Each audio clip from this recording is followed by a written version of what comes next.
Projetar taxas de crescimento exageradas é um verdadeiro perigo, e quem cai nessa armadilha acaba pagando um preço alto. Imagine afirmar que uma empresa crescerá 9% ao ano até o fim dos tempos, aplicando uma taxa de desconto de apenas 2%.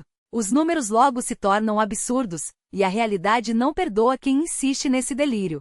A história está repleta de investidores que perderam fortunas apostando em projeções irreais. Basta olhar para as empresas da lista Fortune 500 há 50 anos. Quantas delas mantiveram um crescimento acima de 10% por décadas? Quase nenhuma. Chegar a 11% já é como voar em altitudes onde o ar é rarefeito. Charlie e eu evitamos esse tipo de fantasia.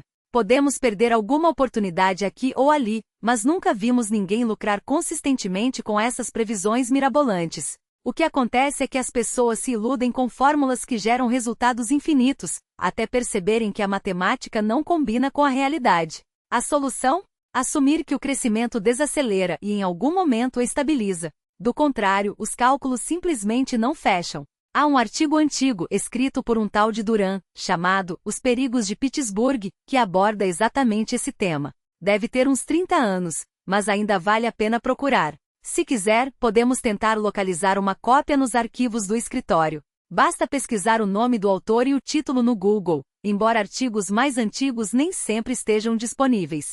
Agora sobre essa ideia absurda de que eu deveria deixar o conselho da Coca-Cola por supostos conflitos de interesse. Quem defende isso deveria pensar 5 vezes antes de abrir a boca. Charlie e eu sempre defendemos que os acionistas ajam como verdadeiros donos, não como ovelhas passivas. Infelizmente, muitos investidores institucionais ficam de braços cruzados enquanto decisões ruins são tomadas, quando poderiam intervir e melhorar as coisas. O que falta é um comportamento mais ativo e inteligente. Nos últimos anos, alguns começaram a criar listas de verificação para avaliar diretores, mas isso não substitui o pensamento crítico. O papel de um conselho é encontrar o CEO certo e garantir que ele não tome decisões precipitadas. Se fizerem isso bem, o resto se resolve sozinho. Não dá para julgar tudo com uma lista de itens marcados. Há quem diga que a maioria das pessoas prefere morrer a pensar, e infelizmente, isso se reflete em algumas votações recentes.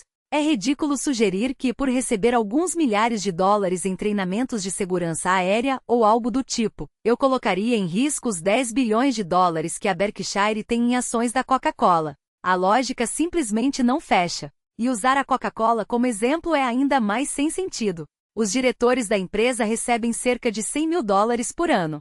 Se alguém sem renda alguma fosse convidado para o conselho, esse valor representaria sua única fonte de sustento, e ainda assim seria considerado independente. Enquanto isso, Charlie e eu, que representamos bilhões em ações, recebemos a mesma quantia e não somos vistos como independentes. Onde está a coerência? O que precisamos é de acionistas institucionais e grandes investidores agindo como verdadeiros donos, não como espectadores. Mas é preciso pensar com clareza, avaliando cada decisão com lógica, não apenas seguindo modismos.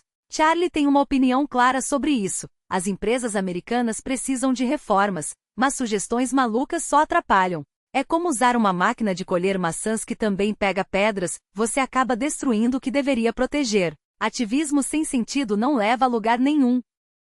E o que acontece quando um sistema é programado para seguir regras cegas, sem questionar o contexto? Imagine uma máquina projetada para cortar qualquer objeto vermelho e redondo que passe pela linha de produção.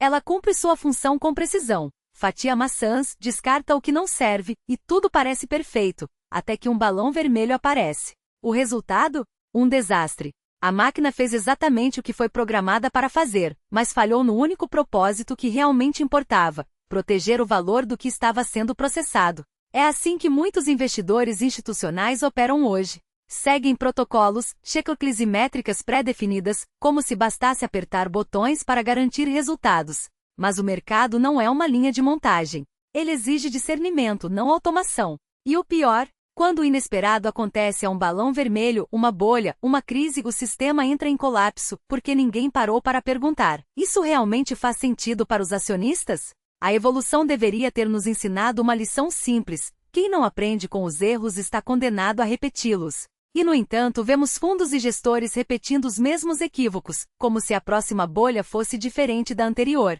O que falta não é inteligência, mas coragem para questionar o óbvio, para desafiar o consenso, para agir como verdadeiros donos, não como burocratas de planilhas. Se queremos empresas mais fortes e mercados mais resilientes, precisamos de investidores que pensem além do manual, que entendam que regras existem para servir a um propósito, não para substituir o julgamento. E que, acima de tudo, saibam que o verdadeiro valor não está em seguir cegamente um algoritmo, mas em proteger o que realmente importa, o patrimônio daqueles que confiaram a ele seu capital. Agora vamos ao próximo ponto.